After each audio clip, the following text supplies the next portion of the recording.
Communist party നേതാക്കന്മാർ പ്രകടിപ്പിക്കുന്നത് അവരുടെ മനസ്സിലുള്ള ഭാരതവിരുദ്ധ ചിന്താഗതിയുടെ ഭാഗമായിട്ടാണ്. ശങ്കിലും മനസ്സിലും ചൈനയിൽ സൂക്ഷിക്കുന്ന കമ്മ്യൂണിസ്റ്റ് നേതാക്കന്മാർ ഭാരതമാതാവിനെ അപമാനിക്കുന്നതിനും അവഹേളിച്ചതിനും വലിയ അത്ഭുതമൊന്നുമില്ല.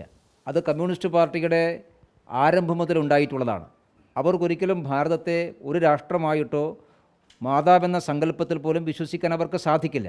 കാരണം നമ്മുടെ നാട് 17 രാജ്യങ്ങളാണ് എന്ന് വിശ്വസിച്ചിരുന്നവരാണ് കമ്മ്യൂണിസ്റ്റുകാർക്ക്. അവർക്കെങ്ങനെ ഭാരതമാതാവെന്ന സങ്കല്പത്തിൽ വിശ്വസിക്കാൻ സാധിക്കും?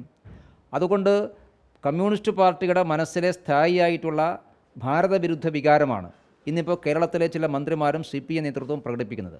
പക്ഷേ ഒരു കാര്യം ഞങ്ങൾ സൂചിപ്പിക്കുന്നത്, കമ്മ്യൂണിസ്റ്റ് നേതാക്കന്മാരെ കൊണ്ട് ഭാരത് മാതാ കി ജയ് വിളിപ്പിക്കുവാൻ 100 വർഷം കാത്തിരിക്കേണ്ടി വന്നിട്ടുണ്ടെങ്കിൽ അടുത്ത പാർട്ടി കോൺഗ്രസ് കഴിയും മുമ്പേ ഇതേ കമ്മ്യൂണിസ്റ്റ് നേതാക്കന്മാരെ കൊണ്ട് ഭാരത മാതാവിന് പൂജ ചെയ്യിക്കാൻ ഈ രാജ്യത്ത് നിലവിലുള്ള രാഷ്ട്രീയ സാഹചര്യം അതിനവരെ പ്രേരിപ്പിക്കുമെന്ന് അവരെ ഓർമ്മപ്പെടുത്താനാണ് ഞങ്ങൾ ആഗ്രഹിക്കുന്നത്. വിദ്യാഭ്യാസ മന്ത്രി ചെയ്തിട്ടുള്ളത് അങ്ങേയറ്റ പ്രോട്ടോകോൾ ലംഘനമാണ്. അദ്ദേഹത്തിൻ്റെ അഭിപ്രായം അവിടെ പ്രകടിപ്പിക്കാം.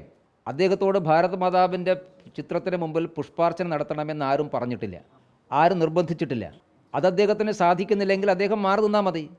പക്ഷേ ഭാരത് സ്കൗട്ട്സ് ആൻഡ് ഗൈഡ്സിൻ്റെ ഒരു പരിപാടിയിൽ ദേശസ്നേഹവും രാജ്യത്തിനോടുള്ള ആഭിമുഖ്യവും പ്രകടിപ്പിക്കേണ്ട ഒരു പരിപാടിയിൽ ഗവർണർ വേദിയിലിരിക്കുമ്പോൾ ഇറങ്ങിപ്പോകുക എന്നുള്ളത് നമ്മുടെ നാട്ടിൽ ഇതേവരെ കേട്ടുകേൾവിയില്ലാത്ത കാര്യമാണ്.